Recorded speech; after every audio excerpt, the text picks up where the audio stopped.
आज इस भ्रष्ट व्यवस्था के खिलाफ, तानाशाही के खिलाफ जो भी आवाज उठाएगा वो हरीश मिश्रा बनेगा।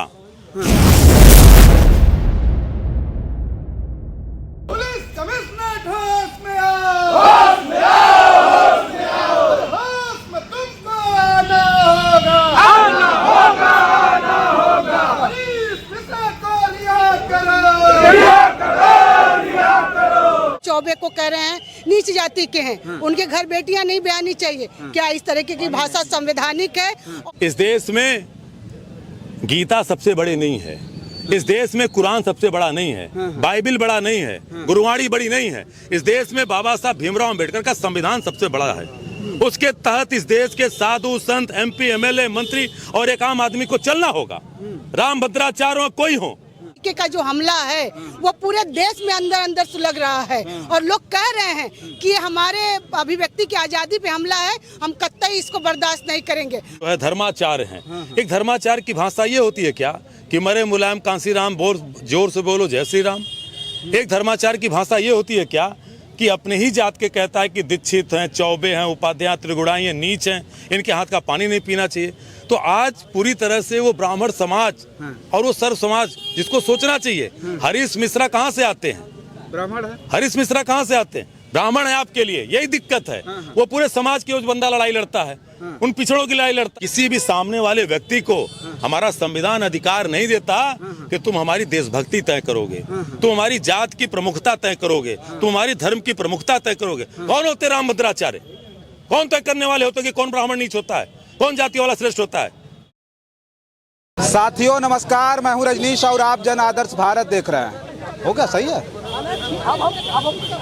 साथियों नमस्कार, मैं हूं रजनीश और आप जन आदर्श भारत देख रहे हैं। लगातार हम बनारस से जो सबसे बड़ी खबर है बनारस वाले मिश्रा जी की रिहाई को लेकर के, क्योंकि उनको बीते दिनों गिरफ्तार कर लिया गया था, लेकिन हमने पहले ही वीडियो में बताया था कि जो आंदोलन है धीरे धीरे अब बढ़ता जा रहा है। आज सोमवार का दिन और सुबह सुबह कांग्रेस पार्टी, अपना दल कमेरावादी, समाजवादी पार्टी के तमाम बड़े बड़े नेता आज अभी कमिश्नर साहब से मिल रहे हैं। बातचीत करेंगे। हमारे साथ जो है कांग्रेस पार्टी के प्रवक्ता संजीव कुमार सिंह जी हैं, कांग्रेस पार्टी की जो नेता सरिता पटेल जी हैं। आप लोगों से बातचीत करेंगे। बहुत बहुत स्वागत है। क्या हुआ, क्या बातचीत हुई अभी? देखिए, बहुत दुर्भाग्यपूर्ण क्षण है कि इस समय अभिव्यक्ति की आज़ादी पर जिस तरह का पहरा योगी आदित्यनाथ और नरेंद्र मोदी की सरकार ने रखा है, पूरी तरह से अनडेमोक्रेटिक प्रोसेस है। एक तरफ एक व्यक्ति धर्म सत्ता पे बैठा हुआ है जिसको कहा जाता है कि वो जो है धर्माचार्य हैं। एक धर्माचार्य की भाषा ये होती है क्या कि मरे मुलायम कांसीराम बोल, जोर से बोलो जय श्री राम। एक धर्माचार्य की भाषा ये होती है क्या कि अपने ही जात के कहता है कि दीक्षित हैं, चौबे हैं, उपाध्याय, त्रिगुणाई हैं, नीच हैं, इनके हाथ का पानी नहीं पीना चाहिए। तो आज पूरी तरह से वो ब्राह्मण समाज और वो सर्व समाज जिसको सोचना चाहिए, हरीश मिश्रा कहाँ से आते हैं? ब्राह्मण है, हरीश मिश्रा कहाँ से आते हैं? ब्राह्मण है आपके लिए, यही दिक्कत है। वो पूरे समाज की उस बंदा लड़ाई लड़ता है, उन पिछड़ों की लड़ाई लड़ता है। जो लोग मुकदमे लिखवा रहे हैं, इसी बनारस में कुशवाहा समाज की सासाराम की बेटी की आत्महत्या उसकी जो हुई थी, वो हत्या है, उस पर कोई बोलने जाता वहां तो नहीं जाते। ये जो सज्जन मुकदमा लिखवाए उनसे पूछिए वो किस समाज की बेटी थी। तो आज हम यहाँ सवाल उठा रहे हैं तो हमें मिलने नहीं दिया जा रहा है। यहाँ भारतीय जनता पार्टी के लोग मिलने जाते हैं। इस तरह की इस जो लोकतांत्रिक व्यवस्था है कि यहाँ लोग खड़े हैं, 151 में चालान होता है, कानून का भी छात्र हूँ। 151 की चालान को जो यहाँ एसीपी है वो एक्सेप्ट करके छोड़ सकता था, लेकिन वो भी नहीं करता है। यहाँ पे पुलिस कमिश्नर महोदय कहते हैं कि वो हमारे एसीपी के संज्ञान में है। संज्ञान में तो क्या मतलब है कि आप प्रताड़ित करोगे? इसका मतलब आज इस देश में आप इनकी व्यवस्था पे, इनके स्वपोषित भारतीय जनता पार्टी के स्वपोषित राम भद्राचार्य जैसे तमाम जो संत हैं, शर्म आती है कि धर्म के लिए नहीं है, सत्ता पोषित लोग अगर किसी जात के, किसी धर्म के खिलाफ बोलेंगे और उसके खिलाफ अगर आप प्रतिक्रिया देंगे, माफ करेगा, पत्रकार हैं तो आप भी जेल में जाएंगे। वही काम हम यहाँ कर रहे हैं। और ये बनारस के जो लोग सर्व समाज के लोग हैं, हम विभिन्न दलों के लोग हैं, हम भारत के उस संविधान में, लोकतंत्र में विश्वास करते हैं और उसके तहत अपनी आवाज उठाने आए थे। गरीबों मजलूमों की आवाज बनेगा कौन फिर इस तरह से जब सबको प्रताड़ना दी जाएगी? तो देखिए, एक चीज स्पष्ट मान के चलिए, इस देश में गीता सबसे बड़ी नहीं है, इस देश में कुरान सबसे बड़ा नहीं है, बाइबिल बड़ा नहीं है, गुरुवाणी बड़ी नहीं है। इस देश में बाबा साहब भीमराव अंबेडकर का संविधान सबसे बड़ा है। उसके तहत इस देश के साधु संत MP MLA मंत्री और एक आम आदमी को चलना होगा। राम भद्राचार्य कोई हो, अगर वो अनपार्लियामेंट्री लैंग्वेज बोलेंगे तो उनके खिलाफ भी मुकदमा दर्ज होगा। हम उनके खिलाफ भी आवाज उठाएंगे। मुकदमा दर्ज हुआ? मुकदमा नहीं लिख रहे हैं, आप जान ही रहे हैं। इतनी जाने गई कुंभ में, सवाल उठाने वाला पत्रकार जेल चला गया। दिल्ली में गई, एक रील मंत्री है, उसको रील बनाने से फुर्सत नहीं है। वो देखिए भी जितने लोगों ने यूट्यूब पे तमाम उनके खिलाफ मुकदमे हो रहे हैं। आप ही जैसे पत्रकार एक दिल्ली रेलवे स्टेशन में चला लेती ना, कहा कि सब डिलीट करो। तो आपको भी आवाज बनना पड़ेगा, इसलिए कि संविधान सर्वोपरि है और किसी भी सामने वाले व्यक्ति को हमारा संविधान अधिकार नहीं देता कि तुम हमारी देशभक्ति तय करोगे, तुम हमारी जात की प्रमुखता तय करोगे, तुम हमारी धर्म की प्रमुखता तय करोगे। कौन होते राम भद्राचार्य? कौन तय करने वाले होते कि कौन ब्राह्मण नीच होता है, कौन जाति वाला श्रेष्ठ होता है? किसको इनको अधिकार किसने दिया? और ये सवाल आपको करना पड़ेगा। आप नहीं करोगे तो एक दिन आप भी जेल के सलाखों के पीछे होगे। अच्छा, एक बात हम ही जानना चाहेंगे कि अभी पूरे देश से प्रतिक्रिया आ रही है, लोग कह रहे हैं कि भैया अगर आज जमानत, सोमवार है, आज जमानत नहीं हुई उनकी तो पूरे देश भर में आंदोलन खड़ा हो जाएगा। आखिरी वक्त जाते हुए मिश्रा जी ने कहा था कि मुझे देश के लोगों पर भरोसा है, हमको आपका साथ चाहिए, हमको प्रशासन पर भरोसा ही नहीं है, उन्होंने कहा। आज इस भ्रष्ट व्यवस्था के खिलाफ, तानाशाही के खिलाफ जो भी आवाज उठाएगा वो हरीश मिश्रा बनेगा।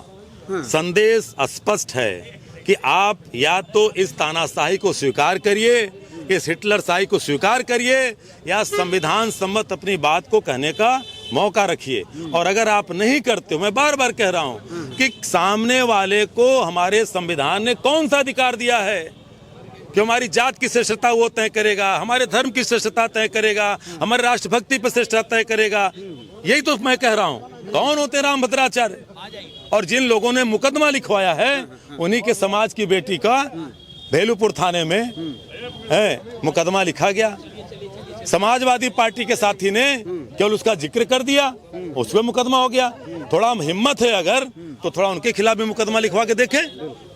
धन्यवाद। हमारे साथ कांग्रेस पार्टी के महानगर अध्यक्ष हैं, जिनसे अभी हम बातचीत पिछले दिनों भी किए थे, राघवेंद्र चौबे जी। क्या हुआ, क्या बातचीत हुई? कुछ उम्मीद है कि जमानत हो पाएगी कि नहीं हो पाएगी? पूरी उम्मीद है और हम सब आशा करते हैं कि आज शाम तक प्रशासन अपनी गलती को सुधारते हुए हम सबके भाई हरीश मिश्रा को तत्काल प्रभाव से रिहा करके उनको अपने परिवार से में भेजने का काम करेगा।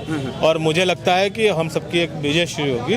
और मैंने उस दिन भी बोला था और आज भी बोल रहा हूँ कि एक तरफ सरकारी संत हैं और दूसरी तरफ सनातनी लोग हैं। अगर वो राम भद्राचार्य जी सरकारी संत न होते तो इतना बड़ा स्टेटमेंट देने के बाद कि पाठक, उपाध्याय, चुगनायट, चौबे ये सब दोयम दर्जे के ब्राह्मण हैं और इनके घर अपनी बेटी नहीं देना चाहिए, नीच ब्राह्मण तक बोलेंगे। अगर ये सरकारी संत न होते तो आज ये हरीश मिश्रा की जगह राम भद्राचार्य जी जेल में होते। लेकिन हम सब सारे विपक्ष के लोग, समाजवादी पार्टी, कमेरावादी, कांग्रेस, तमाम सामाजिक सरोकारों से जुड़े लोग न जो लगातार बनारस में सरकार के गलत नीतियों का पुरजोर विरोध करते हैं, सब लोग आज एकजुट होकर के आए थे, अपना ज्ञापन सौंपा और आशा करते हैं कि आज शाम तक हरीश मिश्रा जी हम सबके बीच में होंगे, जेल से रिहा होंगे। अन्यथा ये सभी लोग मिल करके उग्र आंदोलन के लिए बाध्य होंगे, जिसकी सारी जिम्मेदारी यहाँ के स्थानीय प्रशासन की होगी। अच्छा, ठीक है। देखिए, जो दबाव बनाने की एक कोशिश है, दबाव क्या, सब मिला जुला करके उम्मीद जताई जा रही। लोग कह रहे हैं कि ये प्रताड़ित करने का प्लान है प्रशासन का। जमानत तो उनको खड़े खड़े मिल जानी चाहिए थी, लेकिन जमानत नहीं मिली। तो लगता है कि ये अब जमानत इतनी आसानी से मिल पाएगी? नहीं, जमानत आज उनको करना ही पड़ेगा।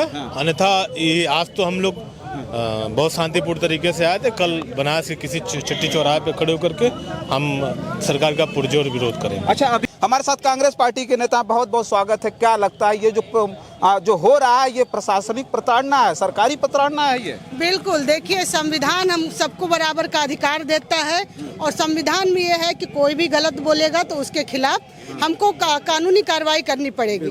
धर्माचार्य जो है वो उपाध्याय को, चौबे को कह रहे हैं नीच जाति के हैं, उनके घर बेटियां नहीं ब्याहनी चाहिए। क्या इस तरीके की भाषा संवैधानिक है? और इस तरीके के भाषा का विरोध करने वाला अगर कोई व्यक्ति उसके खिलाफ बोल रहा है, वो कह रहा है कि धर्माचार्य जी जो है वो अंधी भाषा में जो है इस तरीके की चीजें बोल रहे हैं तो उनको जो है जेल भेज दिया जा रहा है। क्या चौबे और उपाध्याय को गाली देना ठीक है, इसका विरोध करना गलत है?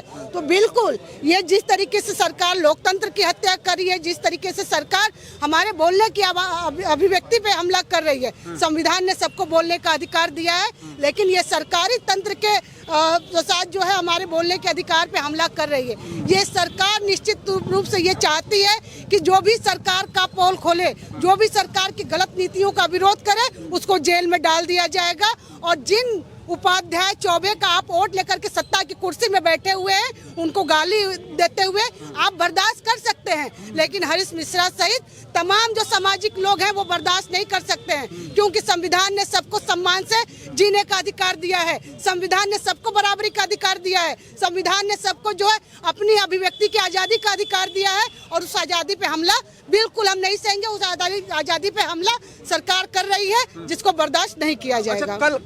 कल की अभी जो है बहुत सारी प्रतिक्रिया आई है। लोग कह रहे हैं कि अभी जमानत नहीं होगी तो पूरे देश में आंदोलन होगा, आंदोलन खड़ा हो जाएगा। क्या लगता है कि इस तरह की स्थिति पूरे जो है देश में क्रिएट हो रही है हरीश मिश्रा को लेकर? देखिए, जिस तरीके का पूरा माहौल देश के अंदर है, ये सिर्फ हरीश मिश्रा जी का मामला नहीं है। तमाम ऐसे आप देखिए हमले हुए हैं, वो चाहे पत्रकारों पे हो, वो सामाजिक आंदोलन करने वाले लोग हो, तमाम लोगों पे हमले हो रहे हैं। और निश्चित तौर पे इस तरीके का जो हमला है वो पूरे देश में अंदर अंदर सुलग रहा है, और लोग कह रहे हैं कि हमारे अभिव्यक्ति की आज़ादी पे हमला है, हम कतई इसको बर्दाश्त नहीं करेंगे। अगर पत्रकार सवाल उठाते हैं, पत्रकार जो है कुंभ की असलियत दिखाते हैं, कोई सोशल मीडिया का एक्टिविस्ट जो है कुंभ का हकीकत दिखाता है तो उसको जेल में डाल दिया जाता है, कोई धर्माचार्य जो है गाली देता है तो उसको संरक्षण दिया जाता है। तो ये मामला सच में पूरे देश में फैल रहा है, और इस तरह की चीज़ों पे निश्चित तौर पे आंदोलन होना चाहिए। और आगे आने वाले समय में ये मुद्दा सिर्फ हरीश मिश्रा का मुद्दा नहीं है,